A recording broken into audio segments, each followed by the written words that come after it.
Tomorrow marks a year to the day President Trump took the oath of office on the Capitol steps. Unfortunately, a Trump shutdown would be a perfect encapsulation of the chaos he's unleashed on our government.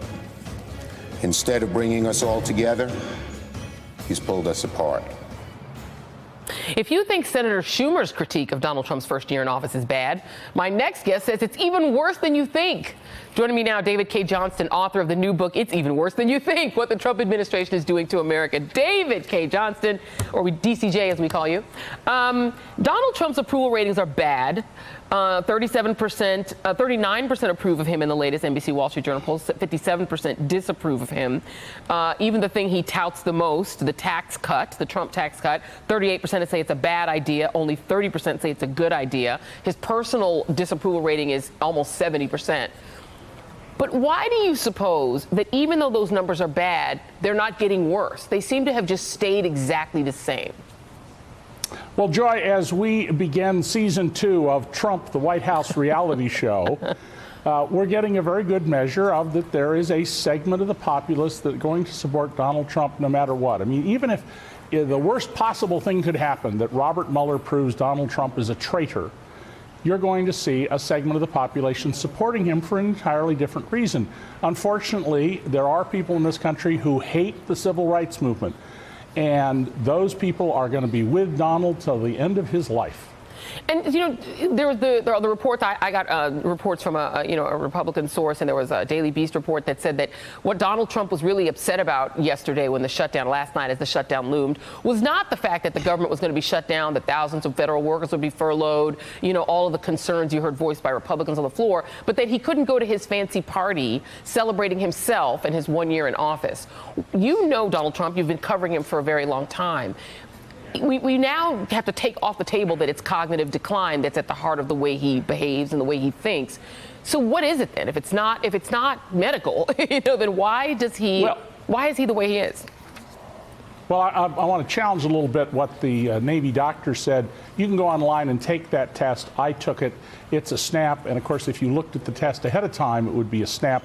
And it's a test for pre-dementia or dementia. It's not a test for all the other problems Donald has in his head, where, let's remember, the greatest advisors in the world reside. Donald, you know, he is absolutely the problem here. Mitch McConnell said, what does he want? How simpler could it be? And Donald Trump sold himself as the great negotiator. We're going to win. We're going to win. We're going to win so much. You're going to say, please, Mr. President, no more winning. He can't even make a budget deal. He's a con artist. He's a fraud. He doesn't know what he's doing. And the faster we really come to recognize that, the more we can move on. And so this is Donald Trump on Friday, because he keeps trying to sell the idea that he's already a successful president, already better than Barack Obama, et cetera, et cetera, et cetera. This is him doing that on Friday. Our country is doing really well. Our economy is perhaps the best it's ever been. You look at the job numbers, you look at the companies pouring back into our country, you look at the stock market at an all-time high, unemployment, 17-year low.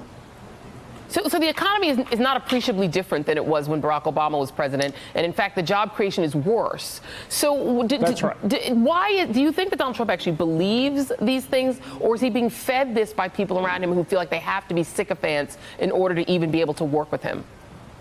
Donald Trump's a salesman, and like all con artists, he sells you what he wants you to hear. So job growth is down 20%, which you would expect, by the way, at this stage of economic growth that began near the beginning of the Obama administration. Tax revenue is temporarily going to be up only because we gave enormous discounts to these corporations to bring back profits they siphoned out of the U.S. as zero-interest loans from our government. And many of the companies that announced they're giving raises to people immediately started laying other people off. So the economy is doing well. I wouldn't dispute that for a minute, but it's not because of Donald Trump. And at the same time, what I show in my book is that he has loosed political termites into the structure of our government, and they are doing things that will damage the economy, that are going to put your health at risk, and especially your children, or if you're my age, grandchildren's health. So that's what we need to be focusing on, is not so much his crazy behavior, his erratic and incompetent behavior. He can't even negotiate a budget deal, but in fact, a continuing resolution deal he can't negotiate. But what he's doing to our government to help polluters, to help those employers, the minority of them who are dishonest and don't particularly care about worker safety, and many, many other things like taking the side of bankers against students with student loans. Yeah, and I definitely want to sort of get to you talk a bit more about the book. You know, there is this also other data in the poll that when people were asked to free associate and tell what words have describe their feelings about Donald Trump, the number one response was disgusted. The second was scared, then hopeful. Proud was only 12%, and angry was almost the same at 11%. In your mind, you wrote a book that's titled "It's Even Worse Than You Think."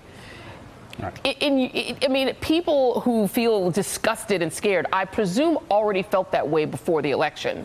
So why do you believe that it's turned out worse than people's sort of lurid imagination back in November of 2016?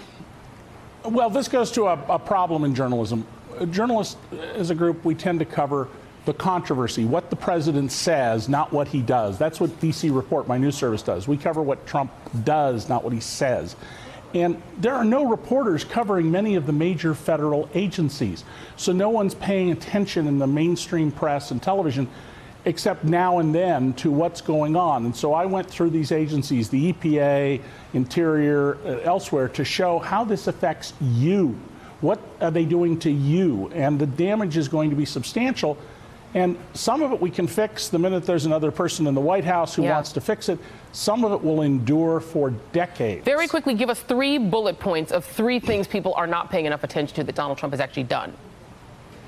Well, Donald Trump has stopped the rule on sleep apnea, where we were going to test bus drivers, truck drivers, and train conductors who are driving down the highway and involuntarily they fall asleep and they crash and they kill people. It's not their fault, and we should test those people just like we do airline pilots, but too much regulation. They are allowing electric power plants to continue putting toxic slurry sludge, the coal ash from the plants, next to rivers, and we've had several cases where dikes have broken and ruined the drinking supply for a long period of time for tens of thousands, in one case hundreds of thousands of people. And thirdly, we don't have ambassadors in the majority of countries around the world, including Saudi Arabia, Egypt, Jordan, and Libya. We're not informed about what is going on. And let me just add one more. Donald killed the Trans-Pacific Partnership, which I was a critic of on your show.